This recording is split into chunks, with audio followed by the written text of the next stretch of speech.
Yo, yo, yo, what's good? Thank you for coming to the House of Barf. I'm Chairman, and before we get started, I would just like to emphasize that the content that we share on House of Barf is for informational and entertainment purposes only. We are not financial advisors, and the information provided should not be considered as professional financial advice. Investing and financial decisions involve risk. It is crucial to do your own research or consult with a qualified professional before making any financial choices. The opinions expressed on House of Barf are of our own and do not reflect the views of any organizations that we may be affiliated with. Please remember that past performance is not indicative of future results, and the financial landscape can change rapidly.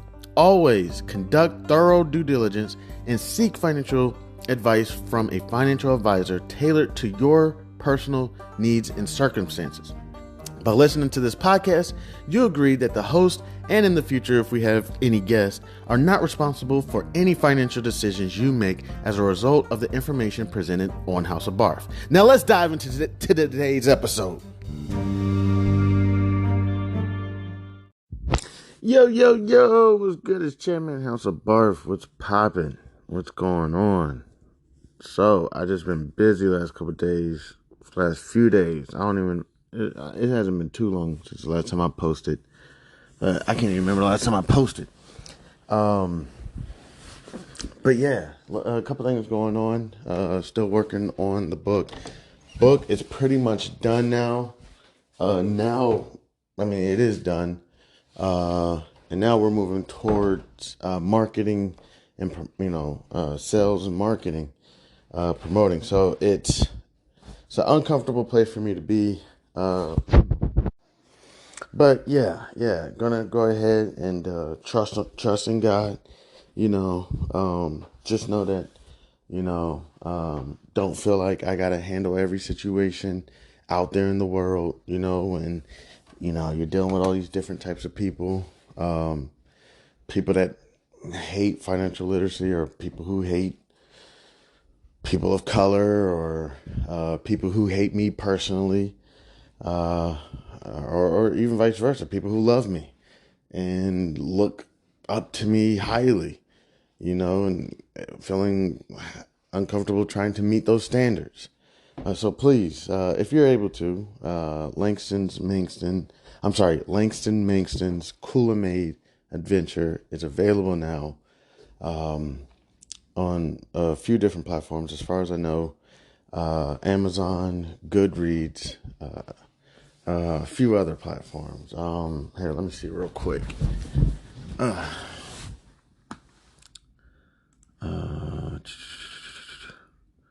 I've been fortunate enough to already have some individuals reach out to me and say, hey, I want to let you know that either I'm going to get a copy or I have got a copy.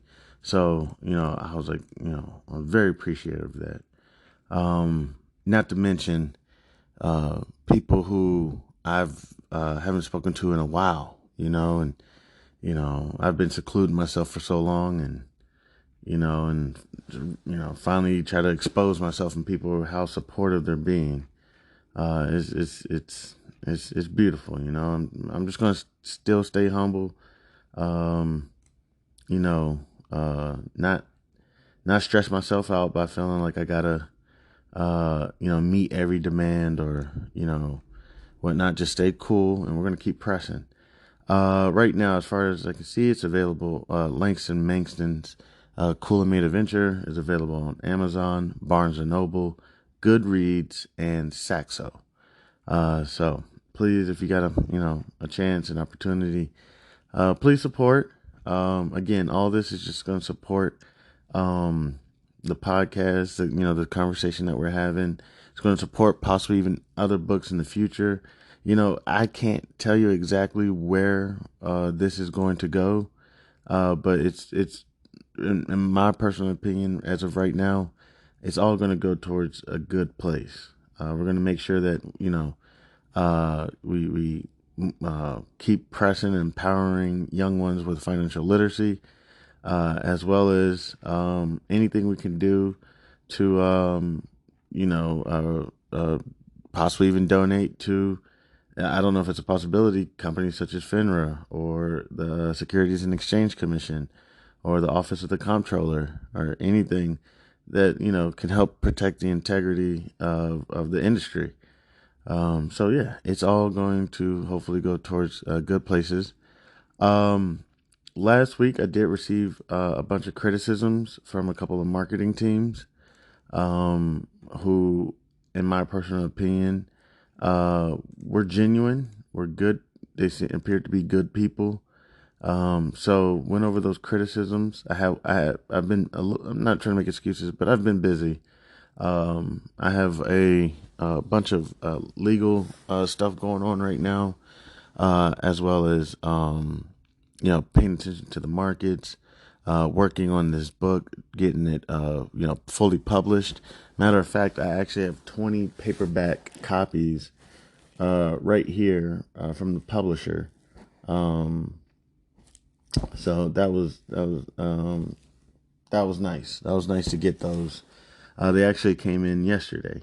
Um, as I'm sitting there, working on some of this legal paperwork, uh, these books come in, and it's like, and I truly feel that God's reaching out to me, as God always does, letting me know, like, hey, I'm gonna be working with you, Chan. I need you to be on your P's and your Q's. I need to get that anger out of your heart towards those individuals that you may have done you wrong. Because remember, you've been forgiven multiple times, and I need you to be balanced. We're going to be doing some good work in the future. Just got to keep the faith. Trust me, keeping the faith is not as easy as you think. Trusting that God is going to provide and take care of me and my family. Even when I have a few dollars, and I want to put it in the market and trade, and may have to go ahead and pay those bills, and trust that God is gonna provide for me and take care of me. Not that I have to use the pronoun I all the time. I am going to get this done. I am going to provide for my family. I'm going to do this and that, and that I can just, again, trust in God and say, we're going to get this done. We're going to keep this house, if that's in God's will. This is, God's house, and God will provide. So just a few things I've been working on. It's just been a whole lot. I had something that woke me up. And again, I never tried to express to be the expert. When it comes to being the expert, if I was working for a company, yes, I would say that I'm the expert. That's because you kind of have to set the tone with customers. Because if you don't set the tone with customers, they will run over you. They'll bombard you with question after question after question, condescending comment after condescending comment. Whatever it is, at some point you have to let them know, listen, I'm on this side of the phone or of the video phone call, whatever it is, and I'm the expert here. So, if you want to continue to conduct yourself in that manner, I'm going to have to end this phone call. And it's not necessarily cussing all the time. Now, cussing, that's pretty much a wrap. But more so, do you know what you're doing? Did you graduate college? What college did you graduate from? Do you even know what this is? Do you know what I don't know, step up cost basis is? Do you know what this, it's like, and initially you're trying to sit there and answer all their questions thinking that they're being genuine. But then you find out that they're not. They're not. And they're bombarding you. And who knows, it could possibly be a bigot who wants, somebody else. They're trying to make, essentially, one thing I've realized, with my, I'm going through separation or whatnot, from my spouse. And of course, birds of a feather flock together. And I've spoken to a few other, divorcees, mainly, I spoke to a few women, but mainly men. And they told me, man, it gets rough because, they'll do whatever they can do to get you to have a reaction. Because as soon as you have a reaction, then they got you and they can do whatever they need to do. So let's just say you got a customer who really does not want to deal with a person of color. They want a Caucasian male, or I don't know if they fit in the same category. I'm sorry, or a Jewish person, or an Asian person, or whatever it is. If they can get, and let's say the company, one of the companies I worked with necessarily didn't do it like that. There may be other companies that do that. They compensate you or whatever you request. Some companies don't. Pretty much, it's a pool of financial advisors. The company trusts that their training programs are the best training programs, and that no matter what personal advisor, financial advisor you get, it should be pretty consistent. So, you come to the organization, if you're at one of these organizations and you get, basically a name out of a hat, and you can, if you, say, hey, can I switch my advisor once, and maybe like, for what? And then they may give you another advisor, someone else you don't want. And then you feel like, I want another advisor. Then it's going to be like, all right, ma'am, sir, listen, this is not the way we run our business. Okay. This is not our business model. All of our advisors are solid. Okay. So if you're truly having a problem with your advisors, then they're going to eventually say, it's very possible that we may not want your business here. I forgot why I was bringing that up, but essentially, it's something to do with reactions, not giving people the reaction that they want, because as soon as you do that, you allow them to win, and then they can do whatever they want. For example, if you're arguing with your partner or even with your personal advisor, as soon as you get your personal advisor to react, I can't do this. All of a sudden, you can call their manager or whatever. Hey, look, they lost control. They're out of control, and it turned into a whole lot. So, but yeah, just working on just staying cool, whatever. But regardless, something woke me up middle of the night. And again, I never expressed to be the expert. What it was that woke me up was, at expiration or assignment on an option contract, it is strike. Let's say, for example, I don't know, like a call, or I'm gonna say like a short call, because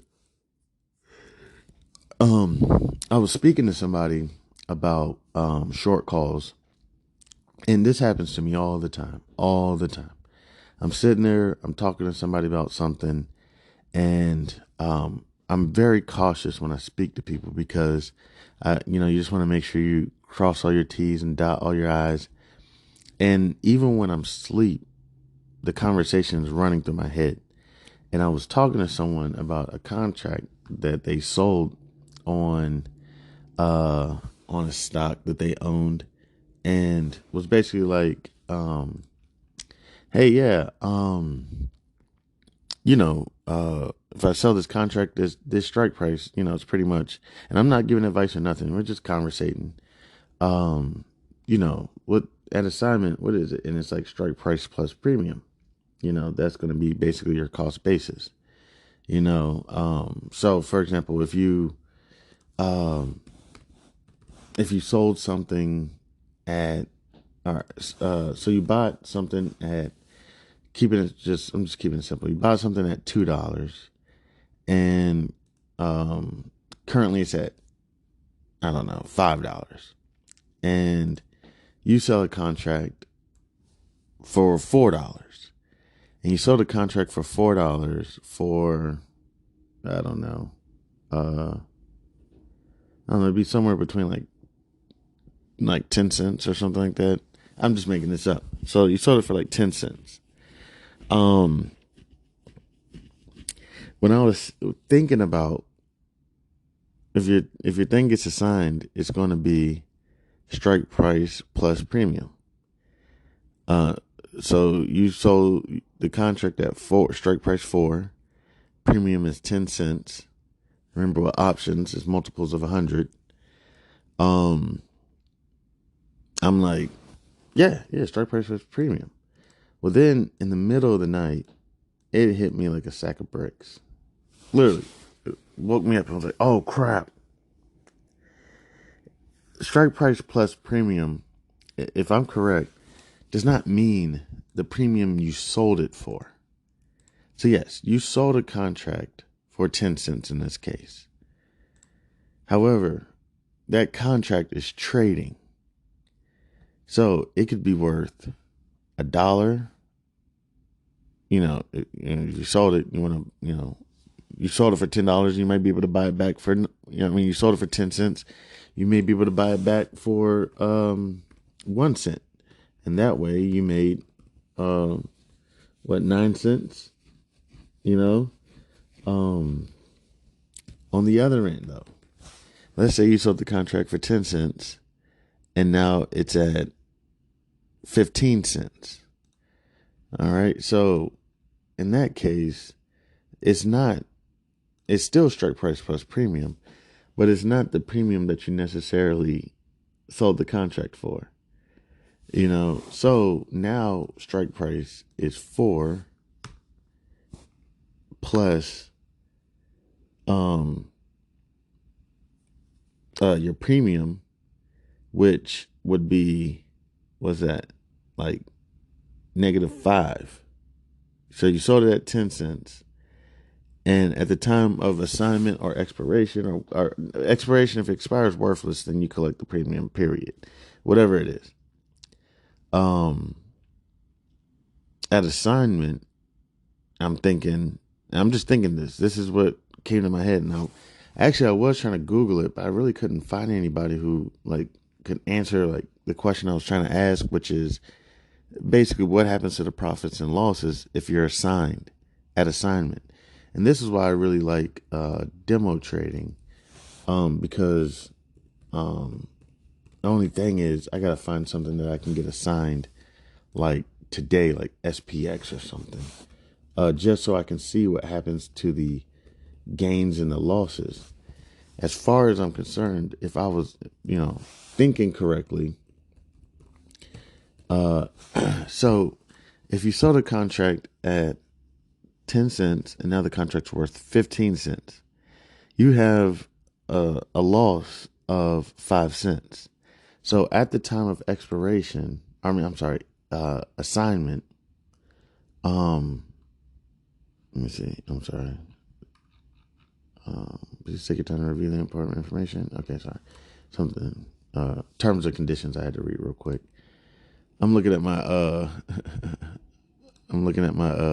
demo trade account. I haven't been in here in a little while. Wow, I got GBP USD. It's up. What's up? About 1.3%. Gosh, I haven't been here in a while. It's up about 1.3%. And I got USD JPY, and it's up about 4%. And I got an Amazon call, which is up approximately about, where is the profit loss? And it's all good. But it's up. That's really cool. I haven't seen this stuff in a while. This is when I was practicing, and I believe I had a future. I got to work on my futures. I'm still slumming on my futures.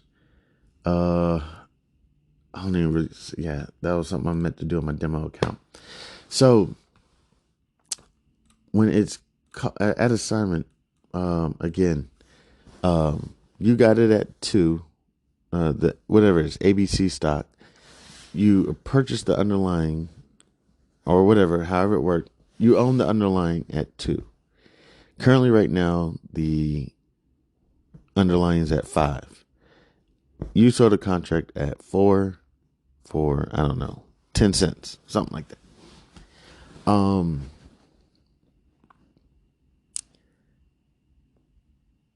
Right now, your contract is sitting at like 15 cents, 20 cents, something like that. Okay, I'll just say 15 cents, right? Because it's at 5 right now. You're in the money. You've broken parity or whatever, broken break even. And it's kind of like, okay, well, my initial thought was, well, you have strike price 4, and premium of 10 cents. So if you get assigned, you're going to get strike price plus premium.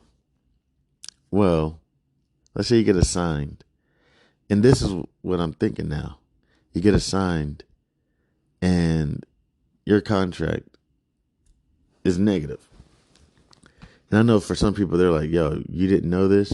No, I didn't. And I'm not even sure if this is fact yet. This is something that woke me up in the middle of my night. So, contract is worth 15 cents now. You sold it for 10 cents. Now it's worth 15 cents. So, you're $5 in the hole. So now, at assignment, your cost basis is going to be 4 plus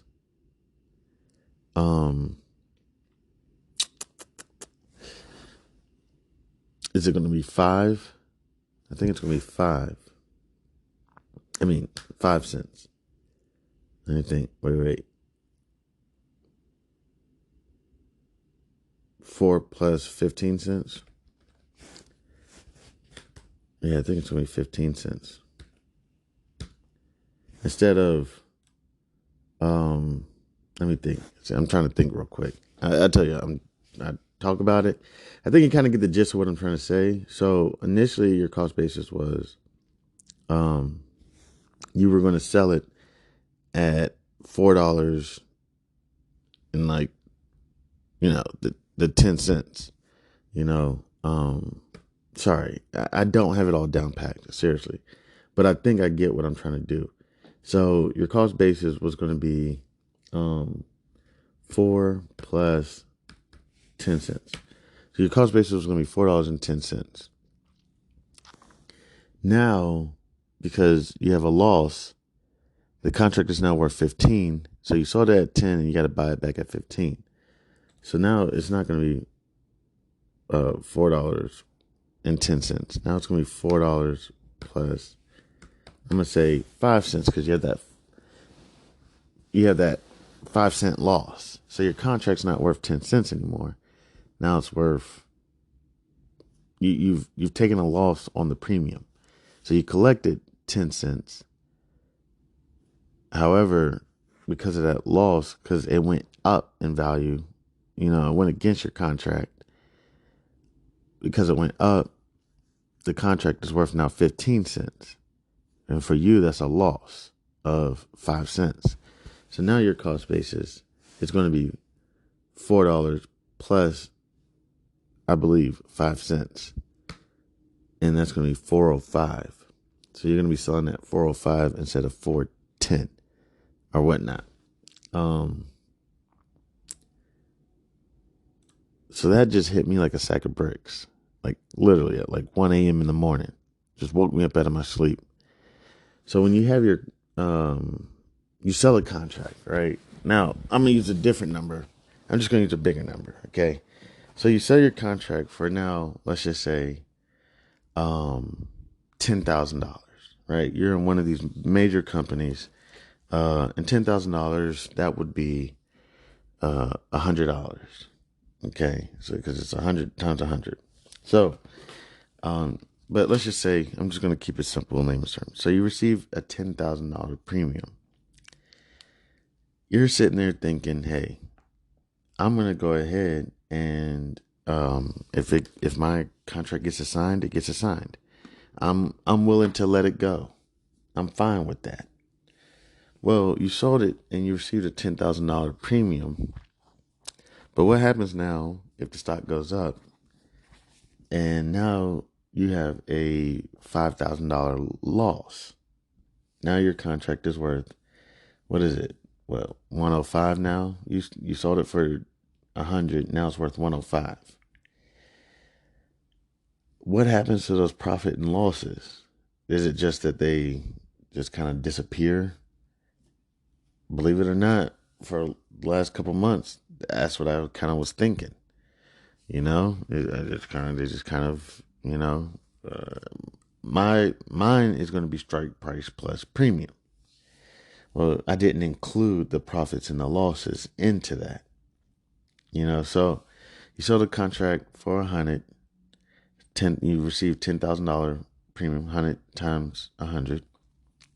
Um, and now it's worth 105, and you have a $5,000 loss on it. The person hasn't reached, if I'm correct, they haven't reached break even, not yet. They're waiting for it to hit 10,000. Once it hits 10,000,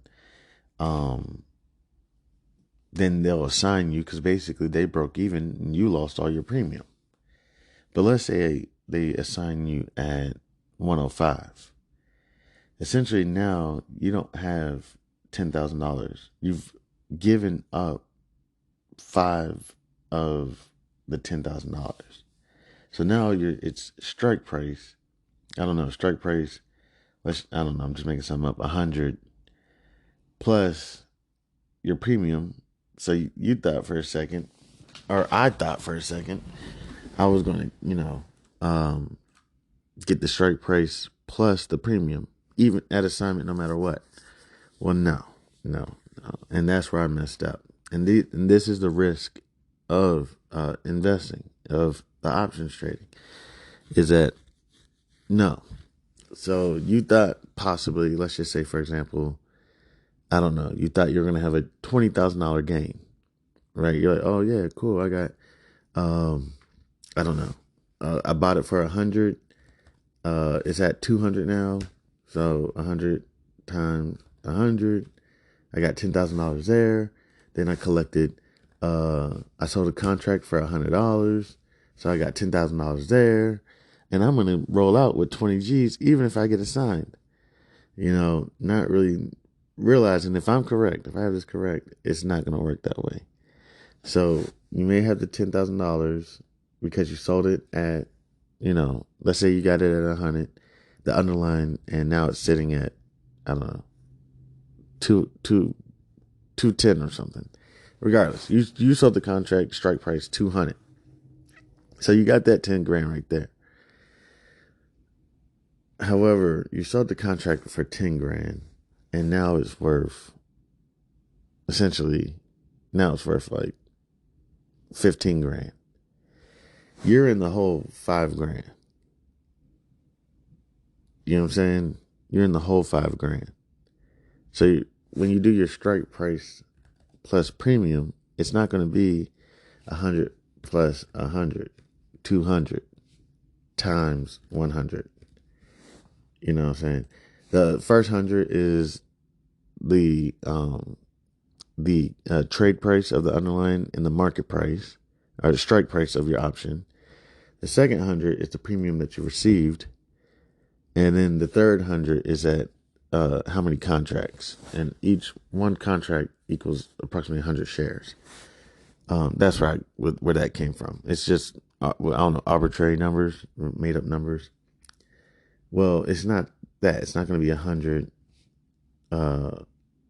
plus 100 times 100. No. It's going to be 100 plus, let's just say, 50. Let's just say you lost 50%. 50 times 100. So you were expecting that 20,000, and actually you received 15,000. Now, to take it one step further, let's say when you rolled your contract, you already incurred a $7,000 loss. That's the reason why you rolled it. You're like, man, I'm gonna roll it, see if I can get that premium back or whatever. So you're at $15,000 gain after after the initial math. But then let's just say you incorporate the loss that you took from rolling it from the previous contract you sold. So it would be 100 from the trade price of the underlying and the strike price of the option you sold, plus the 100, which is I'm sorry. We're going to do 50 because you sold it for 100, but now it's worth 105, something like that. So, you know, you're about, what is it, $5,000 in the hole, something like that. So 100 plus 50 equals 150 times 100. How many contracts or how many shares are in one contract? We're just doing one contract. Then you also suffered a $7,000 loss from the previous contract that you rolled. You had a contract before that got away from you, that got away from us, and you suffered like a $7,000 loss, and now you sold a contract for 100. So the original contract you sold was for 70. You lost 100% of it, and you rolled it and sold a contract for 100, and you're good. But let's just say you incorporate that first loss into that 15 grand. So then it's minus that 7 grand. So you have 8 grand. The last thing would be, how much did you pay to roll the contract, and whether you did it at a net debit or a net credit. Let's just say you did it at a net credit. You got paid, was it like $13 or something? What's 13? That's $1,000. So in that case, you're okay. But on the other end, if you did it at net debit, then you got to go ahead and subtract that net debit as well. Let me see. So what's 13 times 100? 1,300. Yeah. So if you did it at a net credit, then you would, let's just say, have that 8 grand, and then you can incorporate the $1,300 that you got. So instead of the 20 grand, you ended up with like 9,300, which is fine, which is cool. Don't get it wrong. But if you did that net debit, and then you incur, then you count the losses that you took on the previous contract. Well, now, let me see. Instead of that 8 grand, you actually are at $6,700 after all that. Waiting, after all that.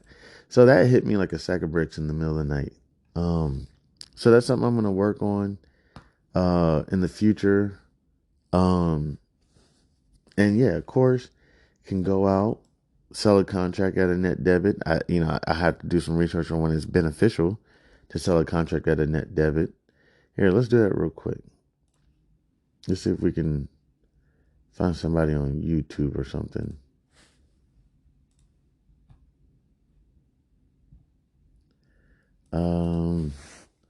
When is rolling for a debit good? When is rolling? Okay, let's see if we can find somebody.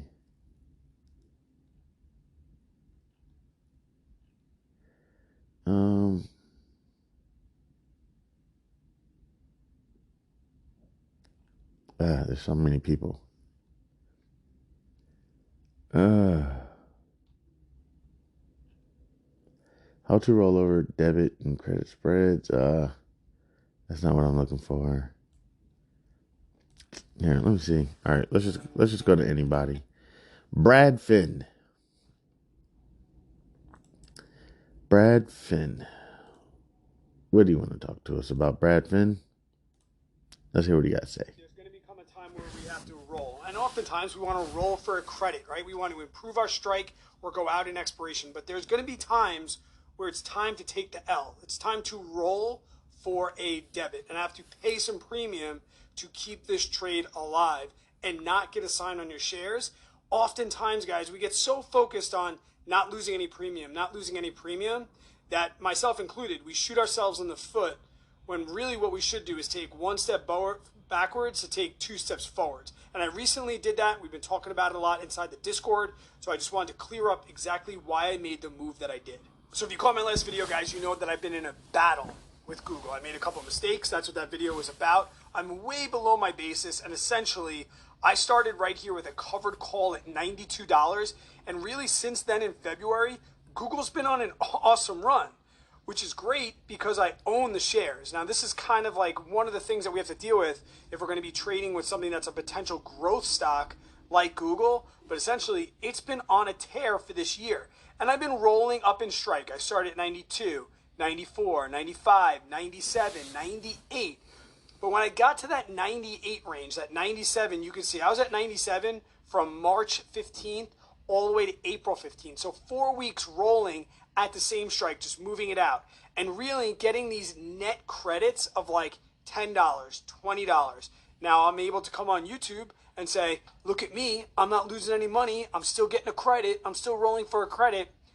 But in hindsight, I probably should have just rolled up in strike, done it at a debit, because then I would have been able to write at the money essentially and collected more premiums. So I could have taken a debit to roll it up in strike, but then I would have immediately started to get more premium back to make up for that loss, if that really makes sense.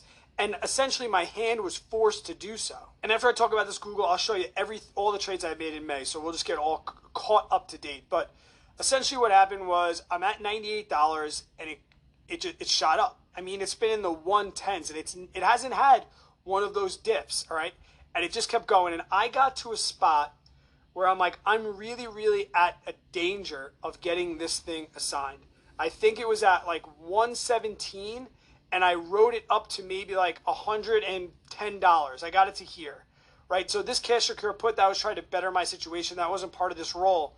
But I went from 98 to 100, and I thought to myself, man, it's at $117 right now. That is $1,700 in capital gains I will lose if I get assigned. Essentially, we want to roll when we don't want to get assigned.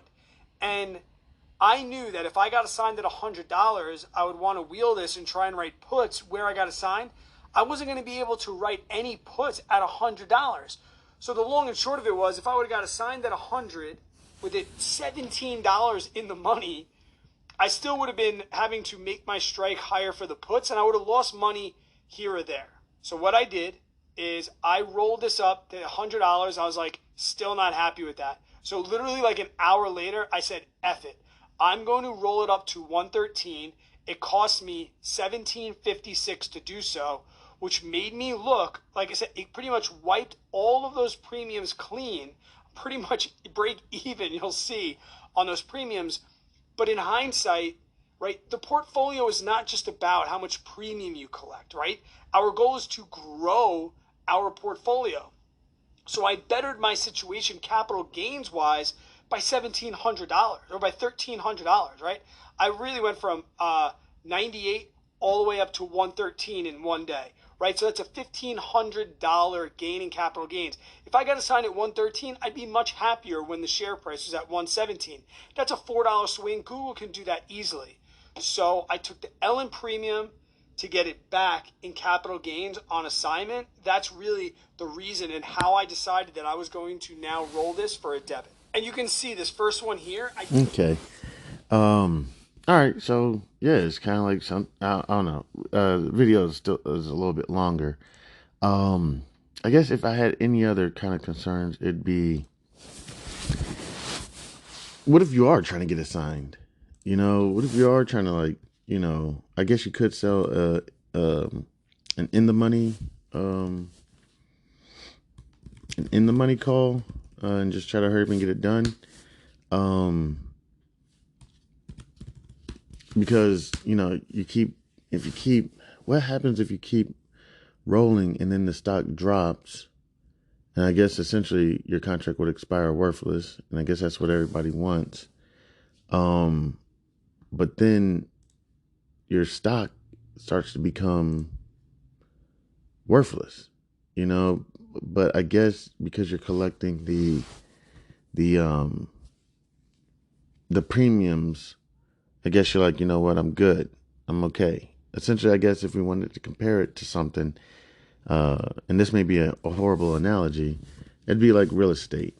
You know, you buy a house, And I got this idea from one of my boys.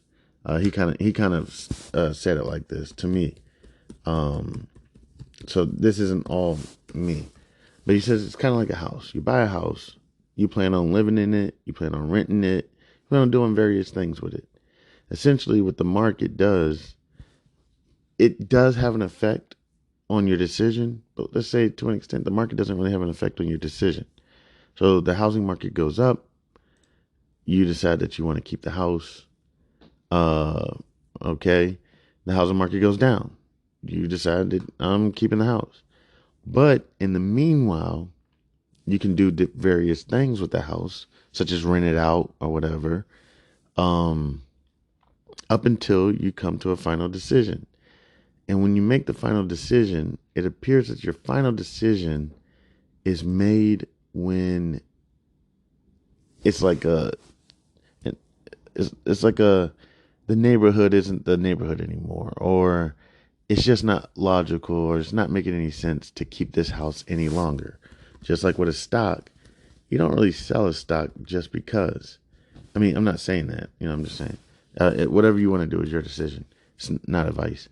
But essentially, because fundamentally this company is just not the same company, whatever it is. Here, let me see.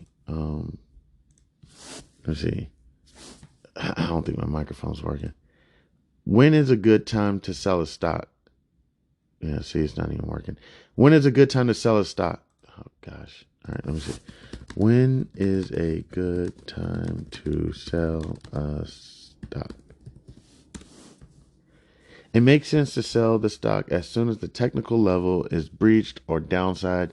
If a stock breaks through a key resistance level, it may signal more gains in higher trading range. Okay, so yes, that's technical and whatnot, but I would more so say like when your values don't line up with the values of the industry or the company any longer, you're like, you know what?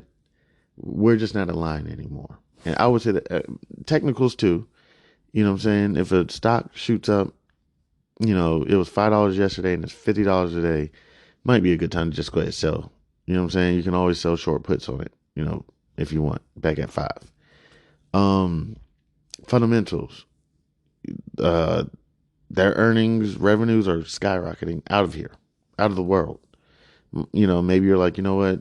They may have topped out. They're probably not going to be able to keep that momentum. Maybe they bring in a CEO or somebody that doesn't align with your values. That's when I say more so it's time to get rid of a stock. For the most part, in my personal opinion, my objective is to hold on to certain stocks. And don't get it wrong, even a stock that I may be in love with and may want to keep for the rest of my life, shit, I'll sell that joint. If I bought the stock at $250 and it's at $500 right now, I'll sell it, and then I'll go sell some short puts on it, back at $250, $300, if those contracts are available, or I'll put them out there if somebody else wants to purchase them. Somebody there may not be a single buyer interested in the contract. Don't mean you can't put it out there. It's completely up to you. All right, so I'm going to take a quick break. And then it's approximately 9:10 a.m. Eastern Standard Time, January 24th, 2024. Here we go. First of the month. It's about to be here. Kicking ass. Well, we'll see what happens. I just want to say thank you so much to everybody that decides to stop by and kick with your mans. I appreciate it. I'm Chairman. This is House of Barf.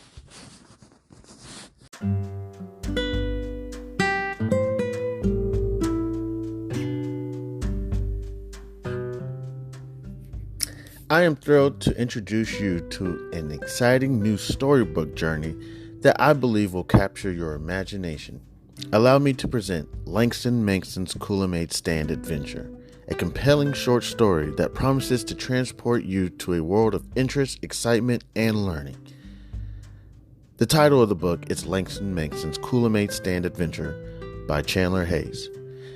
In a world of colorful imagination and captivating stories, a new children's book has emerged to empower our young minds with crucial life lessons, life skills, and financial literacy.